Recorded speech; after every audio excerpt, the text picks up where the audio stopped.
सर्वेभ्यो नमो नमः। अतिशय संस्कृतम क्लासेस में आप सभी का स्वागत है। इस समय हम लोग तत्पुरुष समास पढ़ रहे हैं, जिसमें हमने तत्पुरुष समास पर आधारित महत्वपूर्ण सूत्रों को पढ़ लिया है। अब हम लोग तालिका पढ़ रहे हैं, जिसमें तत्पुरुष समास से संबंधित सभी उदाहरण दिए गए हैं बाबूराम सक्सेना और लघु सिद्धांत कौमुदी को मिलाकर। और इस तालिका की विशेषता ये है कि इसमें सभी उदाहरणों को कवर किया गया है, साथ ही साथ इसका लौकिक अलौकिक विग्रह और उस उदाहरण में कौन सा सूत्र लगा है, यानी कि किस सूत्र से समास हुआ है, यह भी बताया गया है। तो इसलिए ये आपके लिए परीक्षा की दृष्टि से बड़ा ही इम्पॉर्टेंट होने वाला है। चलिए देखते हैं। सत्संगति से आज हम लोग देखेंगे। इसके पहले हम लोगों ने मनोविकार देख लिया था। जितने भी उदाहरण हैं सारे एक जगह कलेक्ट करके हम लाए हैं। सत्संगति ही इसका अर्थ है सज्जनों की संगति, और लौकिक विग्रह है सताम संगति। हमने अर्थ नहीं लिखा, अर्थ हम ऐसे ही मुजबानी बता रहे हैं, क्योंकि वीडियो फिर ज़्यादा लंबी हो जाती। सत्संगति ही सज्जनों की संगति, सताम संगति ही ये लौकिक विग्रह है, और सत आम संगति सु ये अलौकिक विग्रह है। और यहाँ पर षष्ठी सूत्र से षष्ठी तत्पुरुष समास हुआ है। पूछा जाएगा सत्संगति में किस समास से तत्पुरुष हुआ है, तो षष्ठी सूत्र से हुआ है। सत्संगति में कौन सा समास है? तत्पुरुष समास है। किस सूत्र से? षष्ठी सूत्र से। आगे देखते हैं हम लोग। पूर्व कायः, दूसरा उदाहरण है पूर्व कायः। पूर्व कायः का अर्थ है शरीर का अगला आधा भाग, आगे का आधा भाग, पूर्व का यानी पहले का। तो इसका लौकिक विग्रह होगा पूर्वम पूर्वम कायस्य। ये यहाँ पे लौकिक विग्रह हो गया पूर्वम कायस्य। अलौकिक विग्रह है काय नश पूर्व सु। ये इतना अलौकिक विग्रह है, काफ़ी मिला हुआ लिख गया, ये अलौकिक विग्रह है। और यहाँ पर जो समास विधायक सूत्र है वो पूर्वापराधरोत्तरम एक देशिन एकाधिकरणे सूत्र से तत्पुरुष समास हुआ है। इस सूत्र से इसके पहले भी हमने समास करवाए हैं, उदाहरण भी बताया है, और इस सूत्र का अर्थ भी व्याख्यान में बताया है। अगला है अपर कायः। अपरम काय से, अपर काय माने शरीर का दूसरा आधा भाग, अपर। तो अपरम काय से इसका लौकिक विग्रह होगा और काय नस अपर सु। यहाँ पे ये डैश नहीं लगेगा और यहाँ बीच में बिंदी रहेगी। तो अपर काय नस अपर सु, और यहाँ पर पूर्वापराधरोत्तर से इसी ऊपर वाले सूत्र से समास हुआ है। कौन सा समास? तत्पुरुष समास। अगला उदाहरण है अर्ध पिप्पली। ये तो हमने अपनी टेस्ट सीरीज में भी कराया है, बहुत पूछा जाता है। ये सारे समास पूछे जाते हैं, हम किसको कहें, ये सब इम्पॉर्टेंट है, सभी पूछे जाते हैं, परीक्षा की दृष्टि से सभी महत्वपूर्ण हैं। अर्ध पिप्पली, अर्धम, ये यहाँ पे था नहीं है, धा है। अर्धम पिप्पल्या, पिप्पल्याः, अर्धम पिप्पल्याः। तो इसका अलौकिक विग्रह होगा पिप्पली नस अर्ध सु, और यहाँ पर अर्धम नपुंसकम सूत्र से समास हुआ है। और इसका अर्ध पिप्पली का अर्थ क्या होगा? पिप्पली का आधा भाग। अब देखते हैं ये अक्ष सौंडः एक उदाहरण है, बड़ा इम्पॉर्टेंट है। बाबूराम सक्सेना ने भी इनको दिखाया है इस उदाहरण को, और लघु सिद्धांत कौमुदी में भी बड़ा प्रसिद्ध उदाहरण है। पासाओं से खेलने में चतुर। सौंड का अर्थ ही होता है चतुर, और इस एक उदाहरण की सिद्धि के लिए एक सूत्र बनाया गया है, मतलब एक सूत्र से ये उदाहरण इसी के लिए सूत्र लगाया गया, इसलिए ये इम्पॉर्टेंट हो जाता। कभी कभी आपने देखा होगा कि एक सूत्र से एक ही उदाहरण हल हो रहा, तो ऐसे भी प्रश्न बड़े इम्पॉर्टेंट हो जाते हैं। और इसका लौकिक विग्रह है अक्षेषु सौंडः। अक्ष सुप सौंड सु, सप्तमी सौंडेह से सप्तमी तत्पुरुष समास। अक्ष सौंडह में सप्तमी तत्पुरुष समास और सप्तमी सौंडे से, और इसका अर्थ है पासाओं से खेलने में चतुर। अगला देखते हैं काव्य निपुणः, काव्य निपुणः, काव्य निपुण सु, सप्तमी सौंडे से, इसका अर्थ होगा काव्य में निपुण। तो यहाँ पर भी सप्तमी सौंडे से सप्तमी तत्पुरुष समास है। अब यहाँ पे सौंड नहीं आया है, काव्य निपुणः है, तो फिर भी याद रखना है कि सप्तमी सौंडे से। सौंड का अर्थ है चतुर, और निपुण शब्द का भी तो अर्थ होता है कि चतुर होना। वेद विद्वान, वेद विद्वान का मतलब है वेद को जानने वाला, वेद में विद्वान। तो वेदम विद्वान, वेद विद्वान, वेद अम विद्वस्सु, यहाँ पे वेद में विद्वान नहीं होगा, वेद को जानने वाला होगा, क्योंकि यहाँ पे द्वितीय तत्पुरुष बन रहा है ना, तो वेद में विद्वान होगा तब तो वो सप्तमी में चला जाएगा। वेद में विद्वान, इसका वेद विद्वान का अर्थ वेद में विद्वान नहीं होगा, वेद को जानने वाला होगा। तो वेदम विद्वान यानी वेद को जानने वाला, तो इसीलिए वेदम में द्वितीय हुई है और अम आया है, और इसीलिए यहाँ पे द्वितीय तत्पुरुष हो गया है। आगे देखते हैं हम लोग पूर्वेषु काम समी, पूर्वेषु काम समी, ये अगला उदाहरण है। पूर्वा चासौ इसु काम समी, और इसका पूर्वेषु काम समी का अर्थ क्या होगा? पूर्वेषु काम समी नाम का एक प्राचीन एक गांव है, शायद उसी के नाम का ये उदाहरण बनाया गया है। तो इसका जो लौकिक विग्रह है वह है पूर्वा चासौ इसु काम समी, और अलौकिक विग्रह है पूर्वा सु इसु काम समी सु। और यहाँ पर समास विधायक सूत्र क्या है? दिक् संख्ये संज्ञायाम से यहाँ पर तत्पुरुष समास किया गया है। अगला उदाहरण है सप्तर्षयः, बड़ा ही इम्पॉर्टेंट है। सप्तर्षयः बहुत इम्पॉर्टेंट है। तो इसका सप्तर्षयः क्या है? इसका अर्थ क्या है? 7 ऋषियों की संज्ञा। सप्त चाते ऋषयः, सप्तर्षयः का अर्थ क्या बताया? 7 ऋषियों की संज्ञा। और सप्त चाते ऋषयः इसका लौकिक विग्रह है सप्त चाते ऋषयः, और अलौकिक विग्रह है सप्तंजस ऋषि जस। देखिए दोनों में एक ही विभक्ति लगी है, तो यहाँ पे दिक् संख्ये संज्ञायाम से तत्पुरुष समास हुआ। सप्तर्षयः में चार उससे संख्यावाची दिगु नहीं मारना है, दिक् संख्ये संज्ञायाम से तत्पुरुष समास हुआ है। अगला देखते हैं। देखिए इसी प्रकार के उदाहरण इम्पॉर्टेंट हैं जो नियम का उल्लंघन करते हैं, इसलिए थोड़ा सा होशियार रहने की आवश्यकता है। अगला देखते हैं ये पौर्वशाला, इसका अर्थ है पूर्व दिशा वाली, शाला में होने वाली या होने वाला। तो इसका लौकिक विग्रह है पूर्वस्याम शालायाम भावाः, और अलौकिक विग्रह है पूर्वा नी शाला नी। तो यहाँ पे तद्धितोत्तर पद समाहारे चा से समास हुआ है। किससे? तद्धितोत्तर पद समाहारे चा, और चा लगा है इसलिए हो सकता है ये विकल्प से बन रहा हो। चलिए अगला देखते हैं। अब आइए हम लोग देख लेते हैं पंचगवधनः एक उदाहरण है, और पंचगवम उदाहरण ये दूसरा उदाहरण है।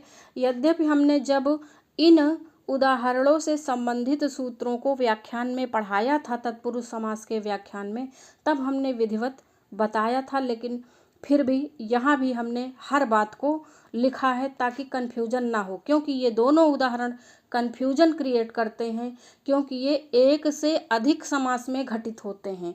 यानी तत्पुरुष भी बना देते हैं, बहुव्रीहि भी बना देते हैं, द्विगु भी बना देते हैं, तो इसीलिए ये कन्फ्यूजन करते हैं और इसी टाइप के समास पूछे भी जाते हैं।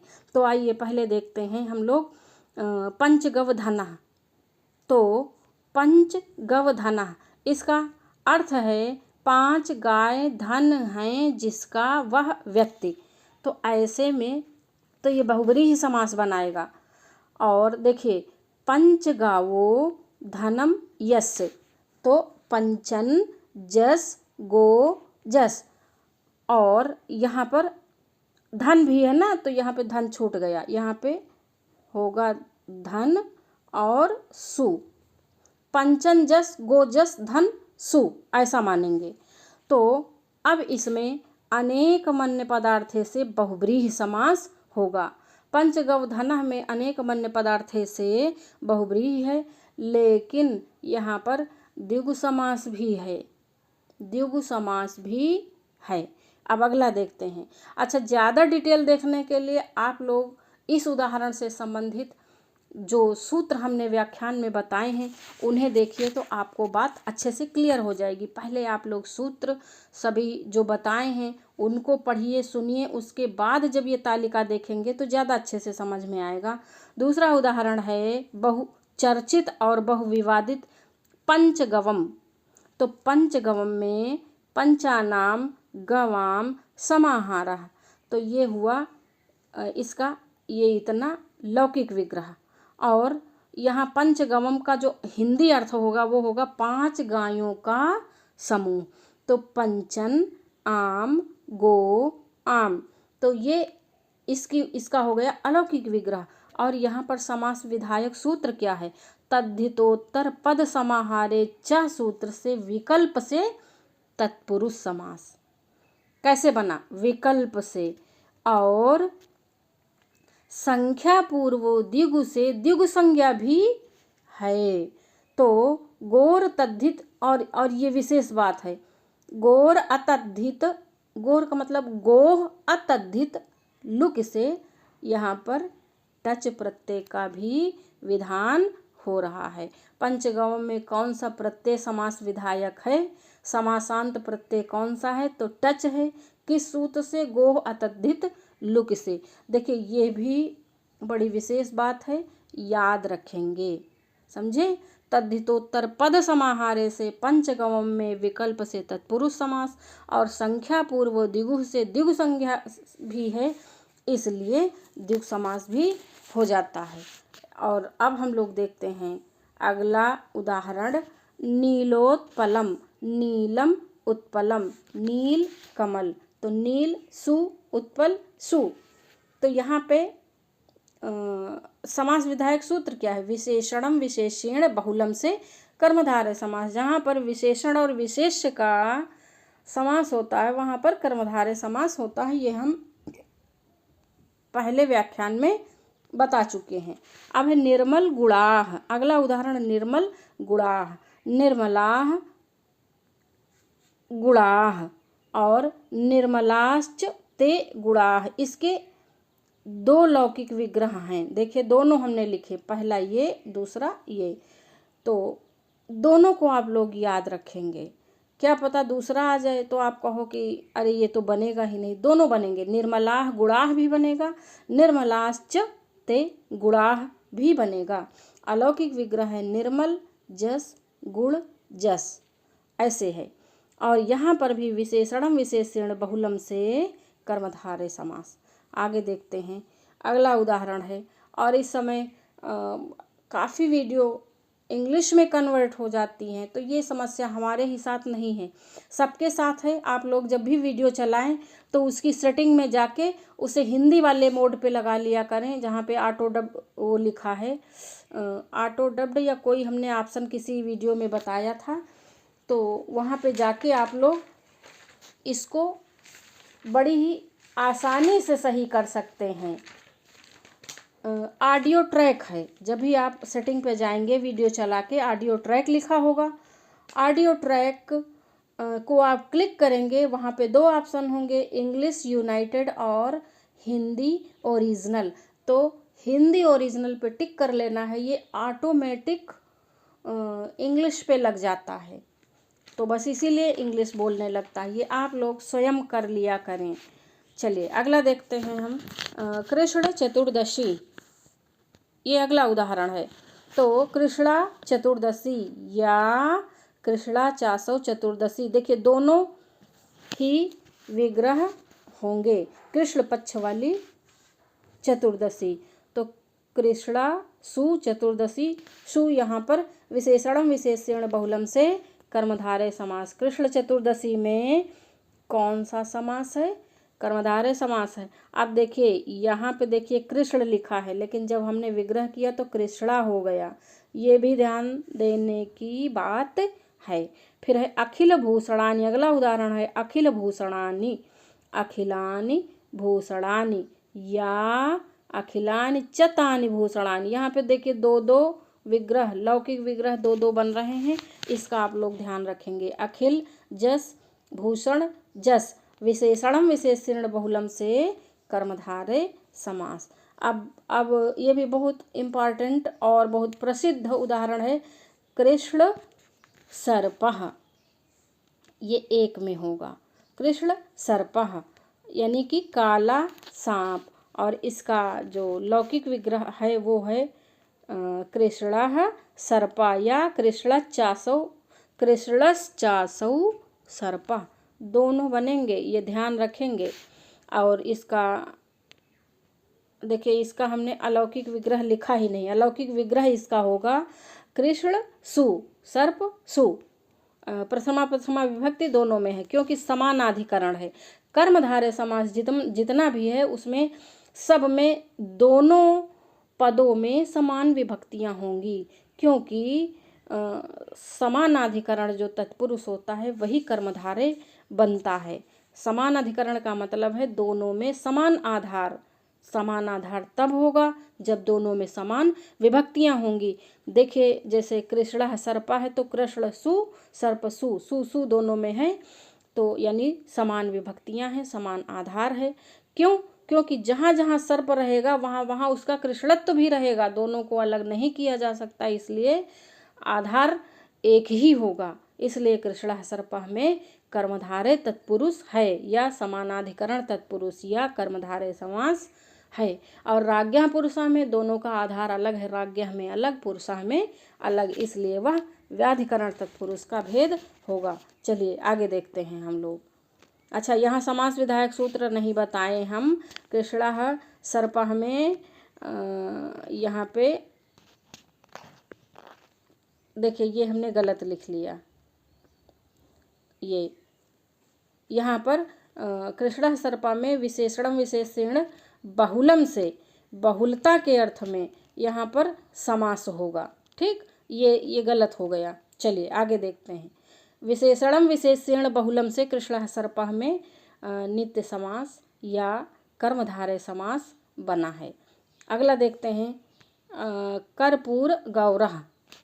देखिए ये जो बाबूराम सक्सेना हैं और लघु सिद्धांत कौमुदीकार हैं, कहीं कहीं पर इन लोगों की भाषा अलग है। उदाहरण वही है, जैसे कृष्णः सर्पः है, बाबूराम सक्सेना में आपको कृष्णः सर्पः में सीधा सीधा लिखा है कर्मधारय समास, है भी कर्मधारय समास, लेकिन ये जो लघु सिद्धांत कौमुदीकार हैं ये बता देते हैं कि कृष्णः सर्पः में नित्य समास है, ऐसे बता देते हैं। तो इन सभी बातों को ध्यान रखना। देखिए क्योंकि यही सभी बातें तय करेंगी कि आप कौन सा विकल्प सही वाला चुनेंगे, इसलिए सारी बातें जाननी आवश्यक हैं। अगला है कर्पूर गौरः। ये उदाहरण है कर्पूर गौरः, यानी कि कपूर की तरह गौर श्वेत, तो कर्पूर इव गौरः। और इसका अलौकिक विग्रह कर्पूर सु गौर सु। यहाँ पर उपमानानि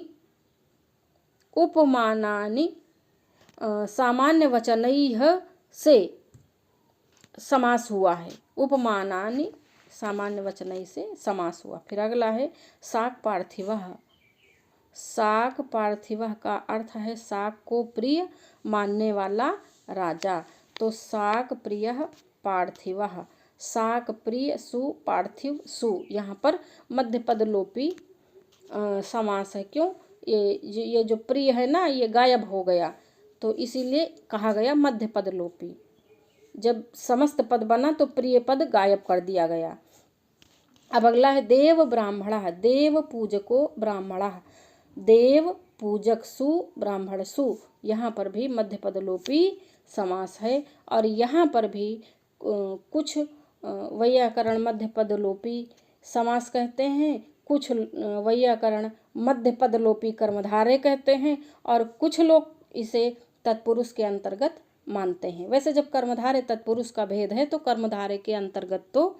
कर्मधारय तत्पुरुष के अंतर्गत तो आएगा ही। चलिए अगला देखते हैं। अब्राह्मणा, हम सारी बात इसलिए बताते हैं कि आप लोग कंफ्यूज ना हो, क्योंकि दोनों किताबों से मिला के बता रहे हैं तो कंफ्यूज ना हो, इसलिए हम दोनों पुस्तकों का विवेचन कर देते हैं, बता देते हैं कि यहाँ से है, हमारी तरफ से कुछ भी नहीं है। अब्राह्मणा, अब्राह्मणा ये एक उदाहरण है और इसका अर्थ होगा ब्राह्मण से भिन्न, ब्राह्मण से भिन्न यानी कोई अन्य जाति वाला। तो ना ब्राह्मणा इसका लौकिक विग्रह होगा और ना ब्राह्मण सु ये अलौकिक विग्रह होगा। और यहाँ पर नैह सूत्र से नई तत्पुरुष समास हुआ है। अनस्वः ना अश्वः यानी कि जो घोड़े से भिन्न है, गधा खच्चर आदि हो सकता है, तो ना अश्वः ये लौकिक विग्रह है और ना अश्वसु ये अलौकिक विग्रह है। और नैह सूत्र से भी यहाँ भी नई तत्पुरुष समास हुआ है। उरी कृत्य, उरी कृत्य, तो उरी कृत्य का जो अर्थ है, उरी कृत्य का अर्थ है स्वीकार करके, उरी कृत्वा। और यहाँ पर उरी कृत्य में कोगति प्रादयः से गति तत्पुरुष समास है, कोगति प्रादयः से। अब हम लोग देखेंगे शुक्ली कृत्य, चुई प्रत्यांत जितने भी शब्द हैं, ये जैसे उरी कृत्य है, शुक्ली कृत्य है, पटपटा कृत्य है, ये सब चुई प्रत्यांत शब्द हैं।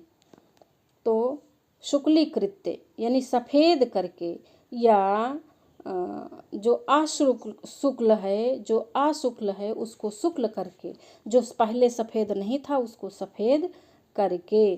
तो अशुक्लम शुक्लम कृत्वा ये लौकिक विग्रह है। शुक्ल अम कृत्वा ये इसका अलौकिक विग्रह है, यहाँ पर विसर्ग नहीं लगेगा। और कुगति प्रादयः, कुगति प्रादयः बीच में द छूट गया से समास यहाँ पर बना है। आगे देखते हैं हम लोग। पटपटा कृत्य, यहाँ भी चुई प्रत्यय है, तो इसका अर्थ है इस प्रकार करके, यानी कि पटत पटत इति कृत्वा, पटत पटत इति कृत्वा, पटत पटत कृत्वा धन डांच, एक ये भी एक प्रत्यय है। और यहाँ पे सूत्र है कुगति प्रादयः से यहाँ पर समास बनाया गया है। अगला देखते हैं। शोभनः पुरुषः, देखिए यहाँ पे कुछ छूट गया, यहाँ लिख देते हैं सुपुरुषः, उदाहरण है सुपुरुषः। तो सुपुरुषः का जो लौकिक विग्रह है वह होगा शोभनः पुरुषः ना, लौकिक वो उदाहरण लिखना ही भूल गए। सुपुरुषः लौकिक विग्रह होगा शोभनः पुरुषः और अलौकिक विग्रह होगा सुपुरुष सु। अलौकिक विग्रह का ध्यान देंगे, देखिए सु दो बार है और पुरुष ना, शोभनः पुरुषः सुपुरुषः, सुपुरुष सु। और यहाँ पर भी समास विधायक सूत्र है कुगति प्रादयः से प्रादि समास या गति समास। चलिए आगे देखते हैं। प्राचार्यः, यहाँ भी प्रादि तत्पुरुष है। प्राचार्यः में प्रगतः आचार्यः, आचार्य सु, आचार्य सु। प्रादयो गत्यार्थ प्रथमया सूत्र से यहाँ पर समास बना है, प्रादि तत्पुरुष। अब देखते हैं अतिमालः, मालम अतिक्रांतः, माला अम अति ये अलौकिक विग्रह है और मालम अतिक्रांतः लौकिक विग्रह है। अतिमालः उदाहरण है, यानी माला का अतिक्रमण करके। तो देखते हैं इसमें सूत्र कौन है।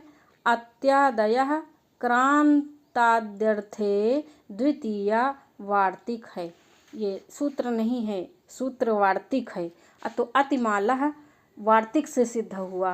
अत्यादयः क्रांत्याद्यर्थे से द्वितीया तत्पुरुष बना। द्वितीय तत्पुरुष नहीं बना, जो द्वितीयांत है उसमें ये तत्पुरुष समास करता है। आगे देखते हैं। अवकोकिलः,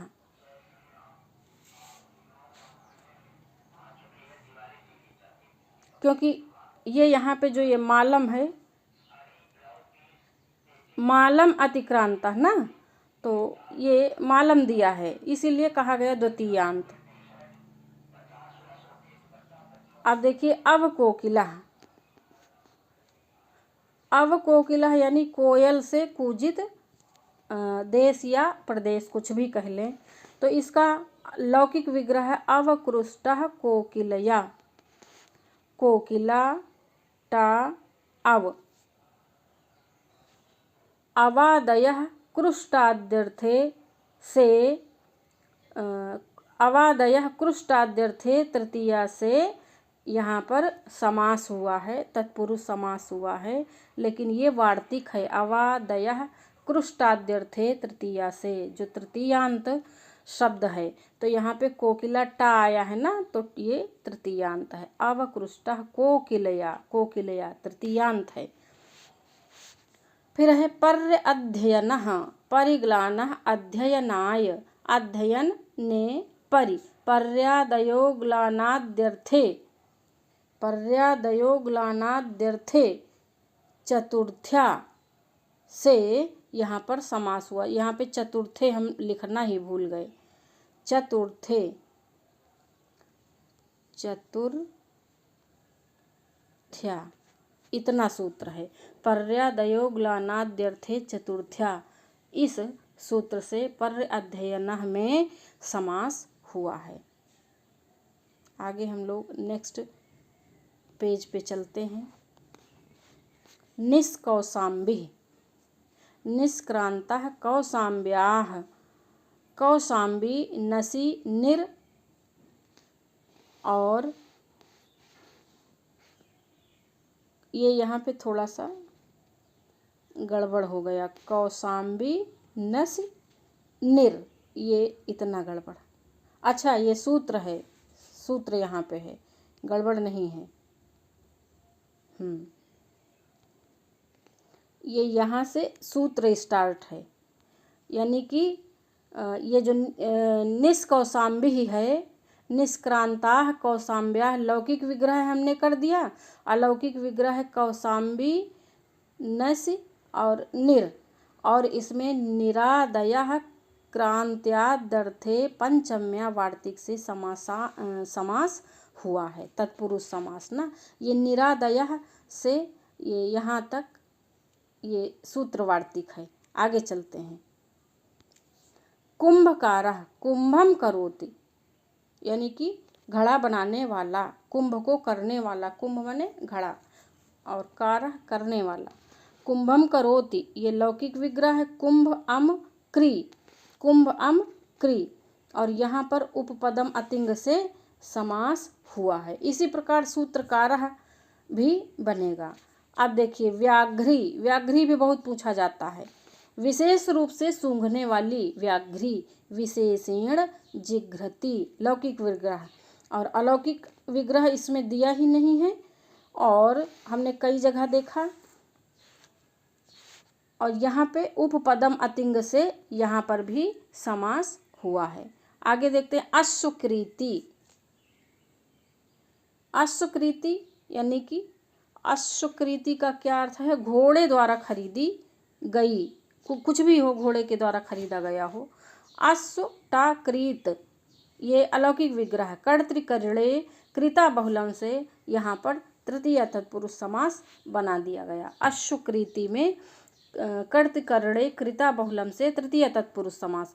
कच्छपि, कच्छेन पिबति, यानी कि कच्छ से पीने वाली, कच्छ, कच्छ टा पा, पा को पिवादेश हो जाता है। उपपदम मतिंग से यहाँ पर भी समास हुआ है। द्वयंगुलम, द्वय अंगुली प्रमाणम अस्य, द्वय अंगुलम का अर्थ है 2 अंगुल के बराबर, इसीलिए कहा गया द्वय अंगुली प्रमाणम अस्य, द्वि औ अंगुल औ।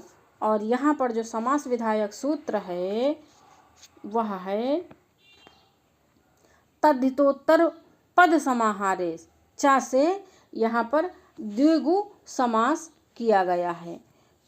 और ये तद्धितोत्तर पद समाहारे चा से जहाँ पे भी आता है वहाँ पे विकल्प से बनता है, यानी कि द्विगु भी बनेगा और तत्पुरुष भी बनेगा। जब भी ये देखिए इसमें चा लगा है ना, और चा का अर्थ है, तो तद्धितोत्तर पद समाहारे से द्विगु संज्ञा करके द्विगु समास भी बनाया गया और तत्पुरुष समास भी इसमें होगा।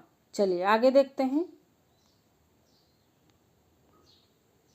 निरंगुलम, निर्गत, निरंगुलम में निर्गत अंगुलिभ्यः, निर अंगुलिभ्यस्, निरादयः क्रांत्यर्थे पंचम्यास्, इस वार्तिक से प्रादि तत्पुरुष। तो अब एक विशेष चीज देखेंगे, द्वयंगुलम निरंगुलम में समासांत अच प्रत्यय है, वो भी किस सूत्र से, तत्पुरुषस्य अंगुले संख्या व्ययादेह, तत्पुरुषस्य अंगुले संख्या व्ययादेह, इस सूत्र से समासांत अच प्रत्यय कहाँ कहाँ, द्वयंगुलम और निरंगुलम में समासांत प्रत्यय भी पूछा जाता है, इसलिए मुझे लगता है उसे भी ध्यान देके चलना चाहिए। अगला है अहोरात्रः, अहोरात्रः ये भी बहुत पूछा जाता है।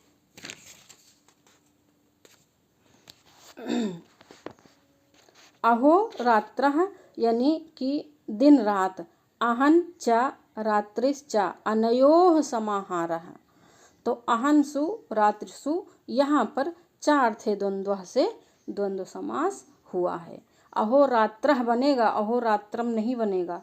सर्वरात्रः, सर्वा चासो रात्रि, सर्वासु रात्रिषु, विशेषणम विशेष बहुलम से यहाँ पर कर्मधारय समास। देखिए सर्वरात्रः में कर्मधारय समास और अहोरात्रः में